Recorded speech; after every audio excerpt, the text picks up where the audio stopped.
Hello student, अगर आप अभी उत्तराखंड में सरकारी नौकरी की तैयारी कर रहे हैं तो सौरभ सर जो हैं आप लोगों को यहाँ पे गाइडेंस देंगे और ये गाइडेंस आपका जो है पढ़ाई से थोड़ा सा अलग हटके होगी। यानी जैसा हम अपनी हर वीडियो में कहते रहते हैं कि आपको जो है अपने एग्ज़ाम के लिए बहुत अच्छे तरीके से बड़ी मेहनत से तैयारी करनी चाहिए, लेकिन हमारे यहाँ पे जो मेंटर हैं, चीफ मेंटर सौरभ सर जो हैं, वो आपको पढ़ाई से पहले की जो आपकी तैयारी है, टेस्ट बिफोर द टेस्ट, ठीक है, उसके ऊपर जो है आप लोगों की यहाँ पे मदद करेंगे, आप लोगों को गाइडेंस देंगे। तो सर आपका बहुत बहुत स्वागत है। Thank you sir. सर यहाँ पे थोड़ा सा जैसे हम अभी बात कर रहे थे तो आप थोड़ा सा इस बारे में आप बताना चाहोगे, टेस्ट बिफोर द टेस्ट आपका क्या है? सर ये कॉन्सेप्ट वैसे तो मेरा कुछ नहीं है, ये चर्चा के दौरान ही सारे मेंटर्स के से चर्चा के दौरान निकला और पिछले 12-13 साल का जो अनुभव है बच्चों को गाइड करने का आपका भी रहा, हम सब लोगों का रहा, तो उसके दौरान ये एक नई चीज़ निकल कर आई, टेस्ट बिफोर टेस्ट। तो सर ऐसा हम देखते हैं कि जब एस्पिरेंट तैयार करता है अपने आप को तो उससे पहले की जो तैयारी है, हम कहते हैं कि सर विद्या को जो ग्रहण करने की हमारी रिसीविंग पावर है वो किस ट्रैजेक्टरी से अपनी यात्रा को बिगिन कर रहा है, क्या उसके स्ट्रेंथ्स हैं, क्या वीकनेसेस हैं, उस पर सर ये थोड़ा सा एक अपनी रिसर्च है। ओके, ठीक है सर। तो इसमें आप हमारे जो स्टूडेंट हैं वो किस तरीके से इसको समझे, जैसे अगर हम बात करें, जैसे अभी हम बात कर रहे थे कि जो स्टूडेंट है वो आपके अलग अलग फेसेस में, अगर हम नॉर्मल किसी भी एग्जाम की बात करें तो 21 साल से लेकर 42 साल के बीच में है। अब सबकी कैटेगरी जो है वो अलग अलग है। हमने कुछ ऐसे स्टूडेंट भी देखे हैं जिन्होंने जस्ट अभी ग्रेजुएशन किया है और उन्होंने भी आपका जो है उनको गवर्नमेंट जॉब मिल गई है, और कुछ ऐसे हैं जो बिल्कुल एंड पे जो अगर हम कहें 40 या 42वें साल में भी जो है उसमें भी उनने आपके एग्जाम निकाले हुए हैं। तो आप इसको थोड़ा सा और डिटेल में बताना चाहेंगे? जी सर, इसको आप ऐसे समझ लीजिए कि एक तरफ सहवाग वाली जोन है जो कि पहले आके ही चौका मार देते हैं, और एक तरफ धोनी टाइप की जोन है जहाँ पर वो लास्ट में जाके कमांड संभालते हैं। तो यही सर बड़ा एक्साइटमेंट है, इंटरेस्ट है एस्पिरेंट की लाइफ में। कई बार जो है उनको बिल्कुल यंग एज में ऐसी फर्टाइल कंडीशंस मिल जाती हैं जो उनको हेल्प करती हैं ग्रोथ में, और कुछ ऐसे भी हैं सर इन दोनों एक्सट्रीम्स के बीच में जो बीचों बीच हैं, जो कि थोड़ा सा उनको समझ में आ गया है कि कहाँ उनकी वीकनेस है, क्या स्ट्रेंथ है, पर at the same time they also need support. और एक फिर उसमें भी है जो कि कुछ थोड़ा सा चूके हैं तो उनका मनोबल थोड़ा सा हिला हुआ रहता है कि हमने कुछ नंबर से रह गए सर, तो उसमें क्या करें, तो वो एक थर्ड कैटेगरी आ जाती है, ऑटोमेटिकली बन जा रही है। और फोर्थ कैटेगरी जो आपने बोला कि मेच्योर एंड पर हैं, जो लास्ट शायद एफर्ट होगा उनका, तो ये 4 कैटेगरी में हम इनको मेरे ख्याल से पढ़ सकते हैं, समझ सकते हैं, बिल्कुल, और एस्पिरेंट्स भी उनको अपने हिसाब से जज कर सकते हैं फिर। ठीक है, बहुत बढ़िया। तो स्टूडेंट देखिए, मैं यहाँ पे अगर आपको जैसे सर ने बताया उसको थोड़ा सा और यहाँ पे बताना चाहूँगा। जैसे सर का आपका कहना था कि 4 कैटेगरी में डिवाइड किया है, तो अगर हम एज के हिसाब से उनको डिवाइड करें तो एक तो मान के चलते हैं जो 21 साल से लेकर 26 साल का आपका जो है उस बैच में हम मानेंगे, जिनके अंदर इस टाइम पे बहुत आपकी एनर्जी है, वो सब कुछ पढ़ने को तैयार है, बट उनको एक्सपीरियंस की आपका थोड़ा सा कमी है। Correct. उसके बाद नेक्स्ट आता है 26 से लेके 31 तक जो आपका है, ठीक है, जिनने कुछ एग्जाम्स हो सकता है उनने आपके दे दिए हों, बट उनको उनने और चीज़ें भी आपका कुछ देख ली हों, ये सेकंड कैटेगरी है। उसके बाद नेक्स्ट अगर हम चलें तो 31 से लेके 36 तक आपका जो है जो थोड़ा बहुत मैच्योर है, जो 1-2 नंबर से आपका कभी कभार रुक जा रहे हैं, या उन्होंने बीच में पढ़ाई शुरू करी लेकिन फिर किसी की शादी होगी। जैसे जनरली गर्ल्स में आपका होता है पढ़ाई जो है वो शादी के बाद आपका छूट जाती है, या अगर बॉयज़ की बात करें तो उनकी जॉब लग जाती है, उनके पैसे आने लगते हैं तो फिर वो पढ़ाई आपका छोड़ देते हैं। और एक वो लोग हैं जो 36 से लेके 42 के बीच में हैं, जो इस टाइम पे आपके मैच्योर हैं, उनके बच्चे खुद आपके स्कूल में पढ़ रहे हैं, ठीक है, उन लोगों को भी इस समय अपने बच्चों के साथ बैठ के पढ़ना है। तो हम यहाँ पे 1 बाय 1 कैटेगरी लेके चलते हैं सर। पहला जो आपका अगर हम बात करें जो एनर्जेटिक इस टाइम पे हैं, जो बिल्कुल यंग मास है, जिसने अगर अभी ग्रेजुएशन किया है, या अगर हम टीचिंग की बात करें तो ग्रेजुएशन के साथ आपका बीएड भी कर लिया है, तो उनको क्या मतलब आप गाइडेंस देंगे? पहली बात तो मैं कहता हूँ कि age is number, young is feeling. यहाँ पर अगर हम एनर्जेटिक की बात करें तो जो लेट ब्लूमर्स हैं, जिनको मैं कहता हूँ देर से खिलने वाले फूल, वो भी अपने आप को कम एनर्जेटिक ना माने। और दूसरी बात यह है कि जो हमारा फर्स्ट ग्रुप है एनर्जेटिक वाला जो आप कह रहे हैं, उसमें age is on their side. तो हम ये कह सकते हैं कि उनको बट क्या है कि अनुभव नहीं है कि मुझे कौन सी किताब से पढ़ना है, मुझे कितने आवर्स डिवोट करने हैं, कौन सा यूट्यूब चैनल मेरे लिए सही रहेगा, कौन से मेंटर ऑफलाइन में पढ़ना है कि ऑनलाइन में पढ़ना है, then how much of online, how much of online offline. तो ये सारी चीज़ों में मुझे लगता है कि ऐसे बच्चों को एक अगर उनका सीनियर हो, उनका कोई बड़ा भाई जिसने निकाला हो, या फिर ऑब्वियसली हम जैसे जो मेंटर्स हैं अगर वो उनको मिल जाएं, तो क्या है कि they can groom them, they can, जैसे अंग्रेजी में कहते हैं शेफर्ड देम, उनको शेफर्ड करने की ज़रूरत होती है सर, क्योंकि क्या होता है उसी एज में सारे तमाम जो है उनके एक्साइटमेंट्स भी निकल रहे होते हैं लाइफ के, तो वो एक वैसी एज भी होती है, और एट द सेम टाइम उस समय उनको अपनी सारी एनर्जीज़ को एक चैनलाइज वे में करना है। तो उनका अप्रोच जो है वो ये रहता है कि टाइम उनके पास काफ़ी रहता है और सब कुछ पढ़ने को तैयार रहते हैं, बट वो कितना पढ़ना है, कैसे पढ़ना है, क्या छोड़ना है, वो सारी चीज़ों में उनको गाइडेंस चाहिए। ओके, ठीक है। अब इससे जो नेक्स्ट स्टेज पे अगर हम चलें जी, तो सेकंड कैटेगरी में जो लर्नर्स आते हैं सर, वो 26 टू जैसे आपने बोला 30 की कैटेगरी में आते हैं, 31। तो उसमें क्या है कि वो अपना एक बार शायद हो सकता है पेपर दे चुके हों, और उनका क्या है कि उनको रास्ते पता हैं, but they are somewhere stuck. कहीं ना कहीं वो ऐसा होता है कि हमारे यहाँ उत्तराखंड में अक्सर कि शायद एग्ज़ाम्स की जो वैकेंसीज़ हैं वो 2-3 साल आगे पीछे हो जाता है, तो उसमें उनका निकल जाता है समय। तो उनको क्या है कि उनको बिल्कुल एप्रोप्रिएट टाइमिंग के साथ गाइडेंस चाहिए होती है, क्योंकि मोस्ट ऑफ देम या तो मैरिज की राह में होते हैं या फिर वो अपना करियर संभाल रहे होते हैं। अगर वो गर्ल्स हैं तो most of them get married by this time.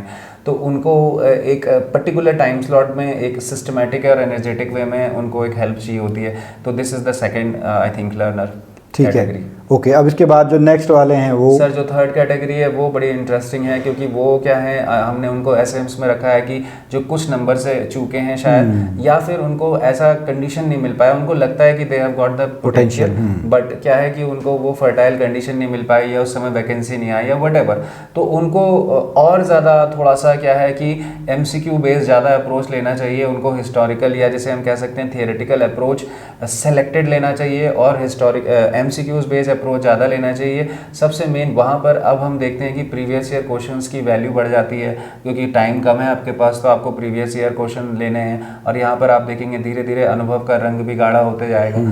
तो आप अनुभवी हैं तो उनको पता है कि ठीक है यार, ये टॉपिक मेरे लिए ज़रूरी नहीं है, ये टॉपिक मुझे डीप पढ़ना है। जैसे हम इंग्लिश में बात करें तो शेक्सपियर हमें डीप जाना है, कोई एक माइनर ऑथर है उसको हमें हल्के से लेके निकलना है। तो ये उनकी सूझबूझ खुद से विकसित होने लग जाती है। और दूसरा, लेकिन यहाँ पर उनको जो ज़रूरत होती है, I think this is the candidate for meditation, क्योंकि एक्चुअली हम कहते हैं कि meditation is not for the young. एक चल रहा है नारा भी आजकल, लेकिन वो एक्चुअली अगर वहाँ पकड़ ले तो बेस्ट है। बट इस एज में क्या है, वो अपनी जिम्मेदारियों में पूरी तरह से घिरा हुआ है, और वो कहीं ना कहीं मैरिड भी हैं और उनके किड्स भी हैं, एंड वो मिड उसमें हैं। और सबसे बड़ी बात सर कि वो शायद टूटे भी हैं, क्योंकि अगर उनके कुछ नंबर से रुका है तो उनको लगता है यार इस समय तो मैं सैलरी ले रहा होता। तो उनकी जो साइकोलॉजिकल काउंसलिंग है वो थोड़ा डिफरेंट तरह से होती है, और मेडिटेशन और पॉजिटिविटी और एनर्जी और वो दोबारा से शुरू करने का जज्बा वो उनको चाहिए होता है सर। ओके, बहुत बढ़िया सर। अब यहीं पे चलिए मेडिटेशन की हमने बात की, या अब ये तो खैर वैसे सर मैं बताऊँ पर्सन टू पर्सन आपका डिपेंड करता है कि किसी व्यक्ति को मेडिटेशन की जरूरत है। मेडिटेशन से बढ़िया हम कहें कि वो प्रेशर हैंडल कैसे करेगा, क्योंकि अगर हमारी जो हम कैटेगरी की बात करें तो उसमें दो तरीके के कैंडिडेट हैं। एक या तो जो बिल्कुल ही आपका हार मान चुके हैं, बस फॉर्मेलिटी के लिए आपका वो पेपर भर रहे हैं, ठीक है। एक उस तरीके की कैटेगरी के हैं कि ठीक है सामाजिक प्रेशर में वो फॉर्म जरूर भर लेते हैं लेकिन पढ़ेंगे कभी नहीं, पेपर देते के लिए आपको चले जाएंगे।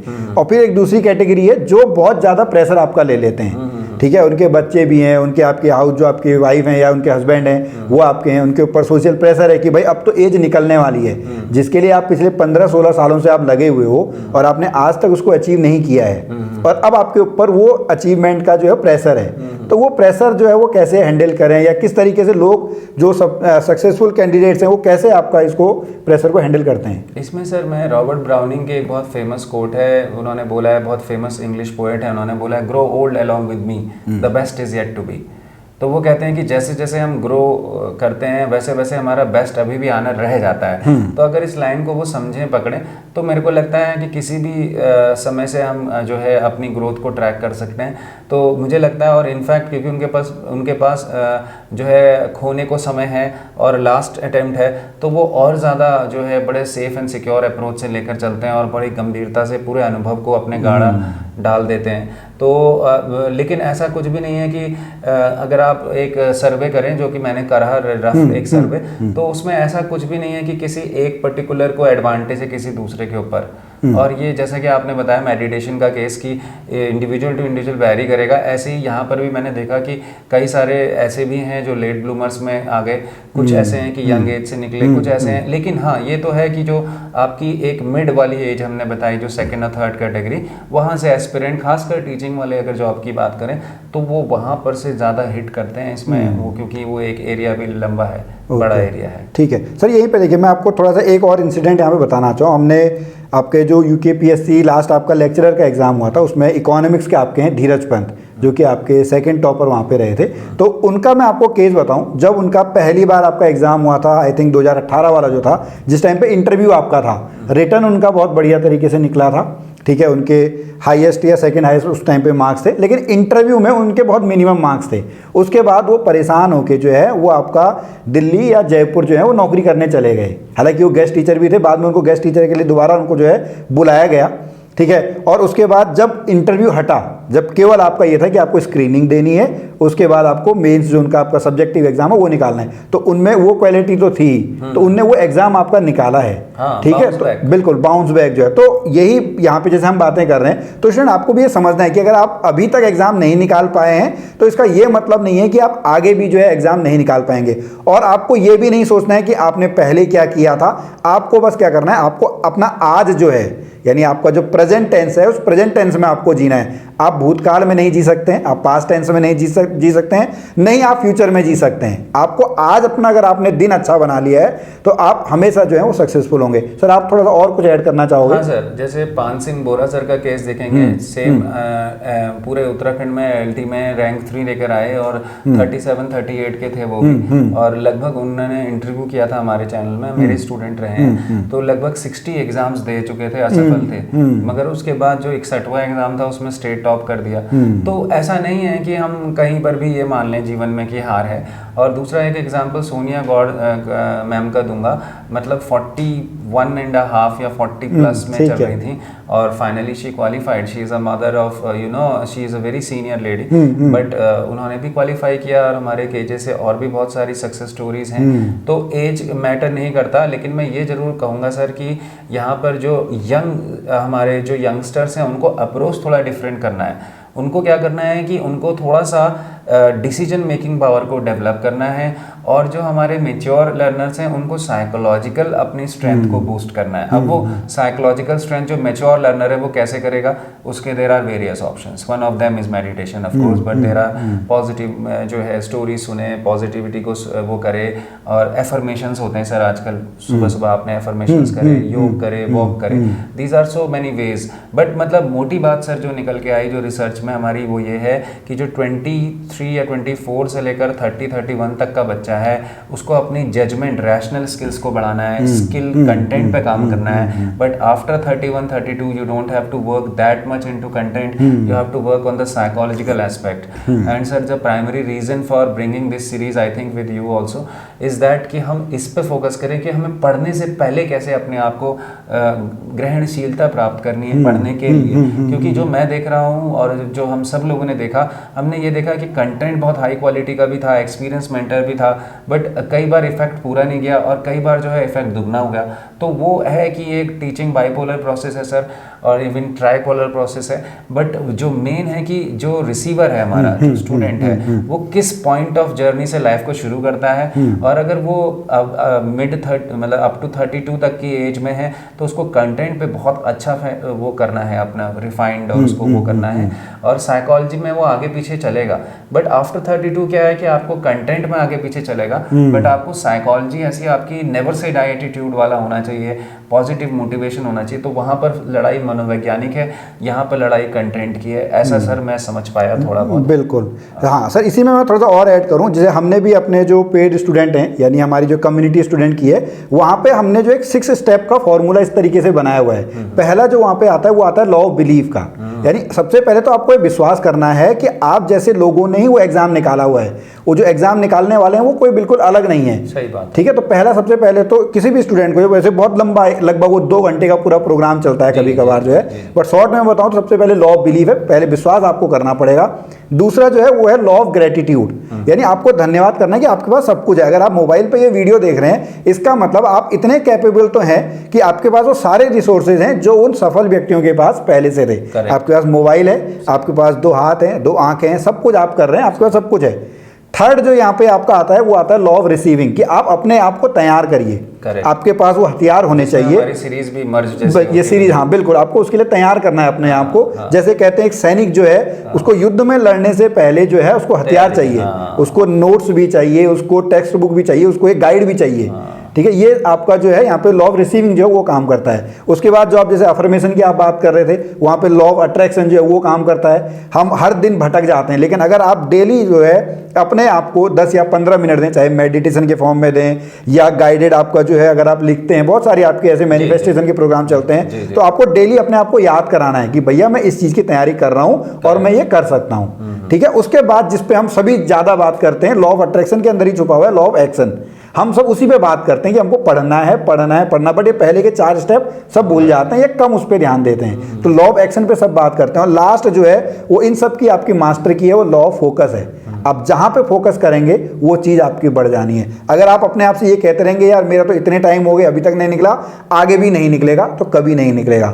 लेकिन जब आप ये सोचेंगे कि हाँ कि पहले जो भी हुआ अब मेरा निकल सकता है, मैं बिल्कुल तैयार हूं, तो आपका वो एग्जाम निकल जाएगा। हालांकि एक बहुत लंबा ये है, ये 1.5-2 घंटे का आपका है, जो बहुत शॉर्ट में मैंने यहाँ पे बता दिया है। तो स्टूडेंट हम इसी बेस पे जो, अगर हम सर के साथ जो चर्चा कर रहे थे, जो हमारी ये सीरीज होगी वो इसी तरीके के जो कंसेप्ट हैं उन पे बेस रहेगी। लॉ ऑफ एक्शन जो है हम आपको अपनी क्लासेज में जो है वो पढ़ाते रहते हैं कि क्या सिलेबस है, कौन सी बुक्स आपको पढ़नी चाहिए। लेकिन जैसा सर ने शुरुआत में ही आपका कहा है, टेस्ट बिफोर टेस्ट, तो वहां पर हम आप लोगों को तैयार करने की जो है हमारी ऐसी चाहत है। अगर आपको यहाँ पे ये वीडियो सीरीज जो है पसंद आ रही हो, या ये कंसेप्ट आपको पसंद आ रहा हो, तो आप इस वीडियो को लाइक करें, तभी हमको पता लग पाएगा कि हमें ये जो वीडियो सीरीज है इसको हमको कंटिन्यू करना भी है या नहीं करना है। और अगर आपको कुछ कमेंट में बताना है तो आप कमेंट में भी हमको बता सकते हैं कि सर हाँ मैं इस प्रॉब्लम से जो है वो जूझ रहा हूँ, क्या आपके पास इसका सॉल्यूशन है या नहीं है। तो हम जरूर कोशिश करेंगे, हम अपना 100% देंगे कि आपको इसका जो है सॉल्यूशन मिले। सर आप थोड़ा सा कुछ कहना चाहोगे? बस मैं कंक्लूडिंग स्टेटमेंट्स में यही कहूँगा सर कि हम